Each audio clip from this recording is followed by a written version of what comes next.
Well, hello, everybody. Are you out there? Okay, so I want to start off with a question, first off. Show of hands, how many people in this distinguished audience today have ever tried an adaptive sport? Okay, we're gonna increase by next year at the Play Equity Summit, we're gonna have more hands up. So this morning we recognized some of our Olympians and Paralympians, but I also wanted to recognize that we have some incredible adaptive athletes and coaches in the audience. So if you're an adaptive athlete or a coach, let's see it. Maybe raise your hand. Yeah, there you go, right? And by the way, every single person in this room, when we talk about closing the play equity gap, right? If you think it's wide for youth sports, it's even wider when you consider adaptive sports, right? And so every single person in this room, the next time I ask that question, you're gonna raise your hand because you are also part of the world of coaching of adaptive sport, right? There is no us and them, there is no one or another, right? The option is to do everything. If you have a sports program in your park, in your school, in your community, you can also have the ability to have an adaptive sports program, right? And that's what we're gonna talk about today with some really distinguished folks and having a great conversation. These guys are almost like a duo now that we're booking together everywhere they go. So I wanna introduce AP Diaz, who is the Executive Officer and Assistant General Manager for the Los Angeles Department of Recreation and Parks. So every time you drive by one of those lovely green spaces with the playgrounds and the community centers, that's under his control, right? So that's a huge job. He's been doing this for 24 years, serving our communities in different areas, oversees all of the operations for Rec and Park, but also is responsible for overseeing what we do with this incredibly generous amount of money, over $100 million that are coming to Los Angeles, being invested in our communities by the International Olympic Committee as part of the 2028 Los Angeles Olympics and Paralympics. All right, so that's a huge responsibility. So AP Diaz, who's with us on our panel. And I only have 15 minutes, otherwise I'd talk all 15 minutes about our next panelist. This is Ezra Freck, who I'm proud to say is a young man that I have come to just follow and love and adore everything he does. He is a US Paralympian, 2020 Tokyo Paralympics. Thank you. He was the youngest member of the Team USA Para Track and Field, a team that went to Tokyo, so that's pretty incredible, right? We won't say what his age is yet, yeah. But more importantly, Ezra is a humanitarian. He's the co-founder of an organization here in Los Angeles called Angel City Sports, which provides opportunities for kids, adults, veterans, those with visual impairments, basically anybody who wants to play. Ezra and his family are going to find a way for you to try adaptive sport. And that doesn't mean that you're a person who's living with disability. You could also be living without disability, right? So this is truly an inclusive program that Ezra has created.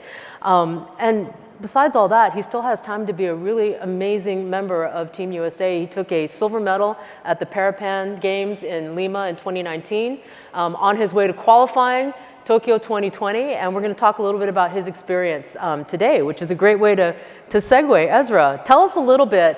You know, we're talking about COVID and coming out of the pandemic, and imagine, you know, we've heard all about the sort of the experiences that young folks have had, but imagine if you're a young athlete and you're also an aspiring Paralympian, right? What was that experience like for you? And give us a little bit about your story, your history. Yeah, for sure. First of all, thank you guys for having me. Lori, I love you. You're like another aunt to me. So back in 2016, I was watching the Rio 2016 Paralympics, and I was watching guys on the team that I looked up to. I'd been doing track and field for, you know, just about 3-4 years, and it was in that moment that I decided that I was going to make the Tokyo 2020 team. And I was 11 years old at the time. And I told everybody this, and you know, little kids have very big aspirations, right? They have these childhood dreams. They want to be an astronaut, they want to go to the NBA, they want to make the Olympic team or Paralympic team, whatever it might be. And that was mine. And so I trained really hard for the next couple years and was preparing to make the team in 2020, and then obviously the games got postponed. And my reaction to the postponement was actually a sigh of relief, because I knew that postponement was better than cancellation.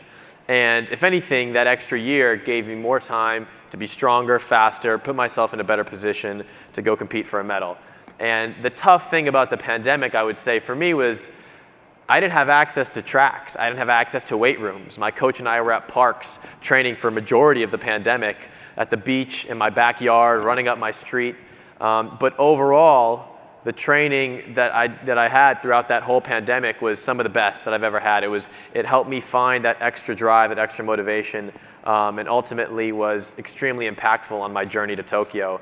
So yeah, I would say the pandemic had many positives, many negatives, but overall I was lucky that at least the game still happened and I was able to come back a year later and much stronger than I was the year prior. Great, great. So AP, when Ezra talks about like his opportunities to train, during the pandemics, were at parks or other public spaces, and I know some of them were closed and affected, by the pandemic. Talk to us about what you see, in terms of the importance of these parks and these community, the people, not just the location, but the people involved, right, in helping our kids kind of emerge from this, this sort of dark period of youth sports. Yeah, absolutely. I mean, for years, people in the parks and recreation industry have long advocated for the importance of parks and communities, what they provide in terms of health and wellness and access. But I think now more than ever, we all learned that through the pandemic, the one place that we could count on and rely on was open space, parks, an ability to get outside, to get into nature, to be able to still thrive and live through the pandemic when we were told we could go nowhere and do nothing. So to me, this serves as a reminder, and it's a narrative that we're going to continue to amplify among city leaders and government leaders, that parks are just as important and vital infrastructure as roads and bridges and highways, and the investment needs to continue so that we can continue to serve kids and seniors and adults who need health and wellness in our society. And I think that's the biggest silver lining that we learned in the parks profession. Right, right. AP, expand for us, if you will. I mean, it's so exciting, the recent announcements about the Los Angeles 2028 Olympics and Paralympics and the Legacy program, right? What some people don't know, and in every city that the games go to, there's always an investment, right? There's an investment of finances and human resources. Tell us a little bit, if you can, if it's not a secret, tell us a little bit about what's coming down the pike for the parks programs in lieu of this Legacy donation that we've been given. Absolutely. It's not a secret. It's something that we're proud to brag on, particularly with our partners LA84, who are running and going to present this amazing games for us here in Los Angeles. But you're right, we're talking already about legacy. Normally we talk about legacy after an event, but here we're talking about a strategy of pre-legacy. And LA84, the IOC, have made a demonstrated commitment that they want the legacy of LA to be a human connection, and how can they show an investment in people. And so through that, we are blessed to be recipients and caretakers of a $160 million investment of funds from the IOC through LA28 that will be managed directly by the Recreation and Parks Department in the city of LA. And what that means is that with that gift, we're building the legacy now so that we can provide low-cost, affordable recreation for all in the city of Los Angeles, for all kids. And it also means that we can offer adaptive sports for the first time ever for families. Right? And Yep. That's great. It's truly amazing because some of the sports that we're already planning are things that have never been done before in a recreation and parks program. We're going to be introducing kids to surfing, para-equestrian, skateboarding, all kinds of sports. The sky's the limit. We're at infancy stages. We're looking forward to working with the community to really grow this program, and so that we can really launch something that's going to be meaningful. And it's called Play LA, by the way. It's the city's youth and sports adaptive program for the city of Los Angeles. That's great. That was $160 million. So I can see everybody scribbling their wish lists right now keep it going, right? This is the guy that you want to talk to, right? $160 million, incredible investment. One of the things I love so much about that investment, I'm going to have Ezra speak to this a bit, is there are some incredible barriers to participating in sport for especially kids with disabilities, right? And there's also some barriers emotionally for their allies, their friends, their family who maybe don't have a disability, right? And trying to find someplace, for their friends or their kids to play. Talk about some of the barriers, because I know, Ezra, from your, I mean, we always talk about your athletic side, but I want to talk a little bit now about your humanitarian side, right? And, one of the things I enjoyed so much about what LA84 did during the pandemic is I saw, a distribution of equipment, right? So maybe speak a little bit about, in the adaptive world, in the disability world, what that looked like for you. Yeah, for sure. When speaking about the barriers to adaptive sport, I mean, we spoke today a lot, and we heard a lot about the barriers in general to sport. And now you think about that, plus additional barriers, and there's a bunch of them, I just to name a few. You think about the equipment for someone with a physical disability to participate in sports. My running blade is $15,000. A sport wheelchair is $2,000, can go up to $5,000. The equipment for this community is extremely expensive, and majority of people don't have the funds to be able to purchase such equipment. As well, many people with physical disabilities don't even know that sports is possible for them. They don't understand that this is a possibility. They believe they are destined to not be active and live not as healthy of a life. So that's another thing, is like the awareness portion of it. And then on top of that, for the people that even understand that these sports are available, many of them don't have programs like the Play LA, like my nonprofit Angel City Sports, in their communities. And so they have to travel to other states, other cities, other counties just to participate in everyday recreational sports. And so then they have to take time off work. They have to find the funds, once again, to be able to do that. And so you think about the barriers to sport in general, the barriers to adaptive sport are just exacerbated. And so yeah, my nonprofit Angel City Sports, we do year-round sports programming in LA for people with physical disabilities. And so we loan out equipment, we have constant programs and clinics throughout the whole year. And that's one of the things that I think is so special, is like there are so many barriers, so that once we can finally get accessibility for all people with physical disabilities to sport, we've truly reached a great point. So hopefully we'll continue in that direction. Yeah, great. Yeah. So AP, looking ahead, right, because we're only 6 years out from the games, the Paralympic Games, for the first time ever. People think, oh, LA has hosted games they've never hosted a Paralympic Games before. First time. This is a first, right? So this is a really historic moment that we're sitting on in terms of adaptive sport. Tell me, like in the next 5 or so years as we get ramped up, what kinds of things are on your radar, or what things do you want to see happen, or what are you trying to achieve in that time?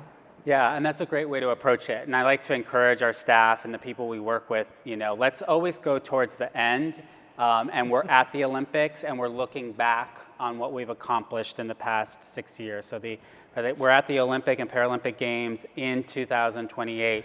What are the stories we want to be told at that particular moment? And I look forward to those vignettes on NBC when they're talking about the Olympics, and they start talking about Play LA, and they start talking about kids in Los Angeles who were exposed to sport and able to participate through the Play LA program and this investment we're talking about. And it's exactly what LA84 does every single day. Renata and her mission about being equitable play. There are so many barriers, right? There's barriers for cost and participation and transportation and equipment and safety, and the list goes on.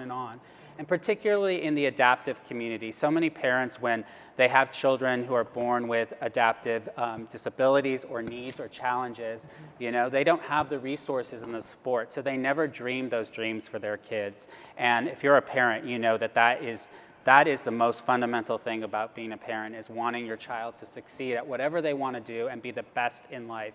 And so by removing these barriers now, we're hoping that we're going to grow and inspire new generations of kids who don't have to worry about that, and who can just be kids, be exposed to sport, play, and if you find an interest and you become an Ezra and you are an Olympian, that's an amazing feat. But even if you're not an Olympian, just the benefit of sport prepares you for life, for college, to being a well-rounded human, and your overall health and wellness is improved, which is huge in our disadvantaged community. So there's so many benefits, and I'm super excited for those stories. Great. So Ezra, I'm going to ask you the same question, but I want to frame it in the sense of, so you're an active Paralympian, right? You're actually, I know Paris is on your radar right now, but I want you to look ahead to the LA 28 Paralympics, and what do you want to see in the next 5 or 6 years? That is sort of part of your legacy, but also the legacy of the city. Yeah, for sure. First off, there's a couple of things. I want to stress the importance of these organizations and the impact that this access to adaptive sport is, like we spoke about with the Play LA and with Angel City Sports. Just this past weekend, we taught 5 people how to run for the very first time. And these are people, one guy was in his 20s, one guy was 35 years old. We got them all on running blades, and they ran for the very first time. Now, many of us clap it up for that. Clap it up for that. Clap it up. And many of us take for granted the feeling of running and the freedom that we get from such a thing. But for someone who has had that freedom stripped away for a portion of time because they don't have access to a running blade, when we put them on a blade for the first time, put them on the proper setup, it changed their life. These guys were crying. These are grown men crying because they've ran for the very first time. And so what I want to see in the next 5 years is I want to see the awareness and I want to see the education around disability improve. And we do this by expanding these programs so that one day, every person with a physical disability can understand that sports is possible for them. That's what I want to see, really. And it'll take much longer than 5 years, but these 5 years will be a step in the right direction. And as well, leading up and building a foundation for LA 28 when the games come to our home city, I want to see a stadium filled with people who understand the Paralympics, understand disability, understand adaptive sport. That's what I want to see. And ultimately, like a big way we can accomplish that is through expanding the media coverage, right? Infiltrating the mainstream media, helping educate the general U.S. public on disability on the Paralympics.